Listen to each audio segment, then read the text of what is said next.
Hi guys, my name is Leslie Hipp, and today I will be presenting to you my proposal for promoting safety for in-home healthcare workers.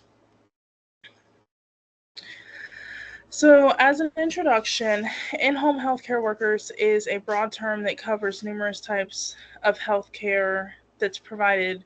The key to this is being that it's in the patient's home. In-home care provides aid to assist people with their activities of daily living.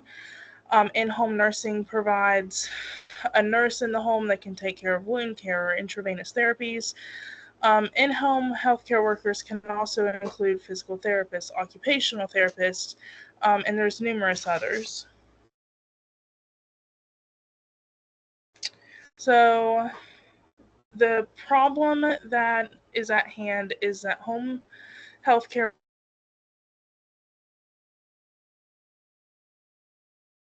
when entering the patient's home, it's an unfamiliar environment with no prior knowledge of what possible safety risks are in that patient's home. So, a little bit of a background. Currently, there's nothing in place that aids the nurse in their safety when entering a patient's home. Um, they are only given the patient's demographics. They know their name, their age, and what they're entering the patient's home or what service that they're providing for them. Nurses that work in this field usually work alone. It's only them out there in the patient's home. So when a safety risk, violence, or anything like that occurs, they don't have anyone there to help them. They're on their own. Um, and then coming from NOISH, the home healthcare workers face an unprotected and unpredictable environment each time they enter a patient's community and home. So, the top identified risk factors to in-home healthcare workers includes, but is not limited to, verbal or physical violence, unfriendly pets in the home, weapons, illegal drugs and paraphernalia use, unfriendly or unwelcoming family or guests that could be in the home, and then unsafe conditions of the home, meaning structural issues, loose steps, area rugs, cords, wires, anything that could cause um, an unsafe condition for the worker. And since they're going into these patients' homes, they don't have any prior knowledge of the safety factors that they're walking into.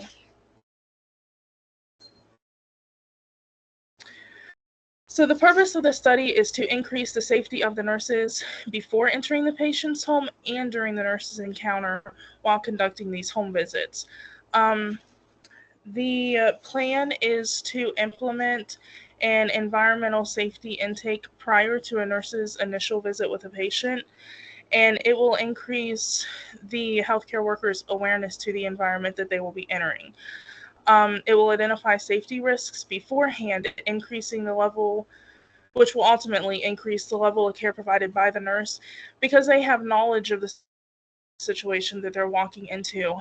When they go and enter these patients' homes, they know they know if there's pets in the home, or they know if there's going to be family in the home, or, they know that there's some loose steps out front that they need to watch for, so that when they get to the patient's home, they can be more focused on the care that they're providing to the patient and not as focused on safety issues. Not saying that they don't still need to be alert and aware, but they have some prior knowledge as to what they're walking into. With that, the healthcare workers of whichever form they're in, they can help with this by promoting a culture of safety. Employee involvement is always important. Um, making sure that they're properly trained, communicating, and that takes place between other staff and with the patients, um, safety compliance, and, training. So resources that will be needed will be computers, phones to be able to communicate with the patient's charts, um, the environmental safety intake form, and any office supplies, that would be needed to assist them. So the plan is to, by implementing the environmental safety form, when we receive the admission forms for a new patient, the plan is to call. You have to call and set up your initial appointment anyways. But while you're on that call, ask them if they would like to participate in the safety intake sheet and kind of explain its purpose. And of course, you have to ask for verbal consent. Ask the patient the set lists of questions that are provided on that intake form. Record the responses appropriately, and then we want to log that safety intake sheet into the patient's chart. That can be used for future reference, and in a case that one nurse is absent and another nurse is filling in, the other nurse can just refer to that sheet, and it'll also aid them in knowing what kind of situation that they'll be entering. This is kind of a look at what the survey is going to look like. So basically, it's just a set list of questions that go over all of the top identified safety issues that in-home healthcare workers walk into. And it goes over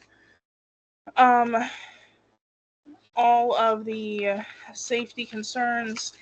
It asks, if they feel safe in their own home, if they have any family that lives in the home. Does the family that lives in the home have a history of being unfriendly or any violence? If their neighborhood is safe, or if they have any problems with any neighbors, if there's any pets in the home, and if yes, are those pets unfriendly? Any structural issues, tripping hazards, sanitation risks such as rodents, bugs, soiled living condition, weapons, drug use, barriers to access, and this can include, steps that are in poor condition, narrow walkways, narrow doorways, anything that makes it hard to get in and out of the home. Is there good lighting in every room? Or does the patient or anyone in the home have a history of behavioral issues? And then with that, once the survey is conducted, the individual safety risk evaluations will be filled out with the patient's name and their date of birth and placed in the patient's chart. And then to be able to evaluate overall, we will take the results of their survey and put it into a spreadsheet,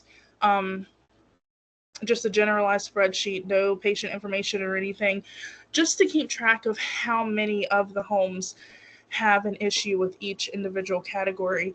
And then that way the nurses can know what the top safety risks are in our area with the people that we work with.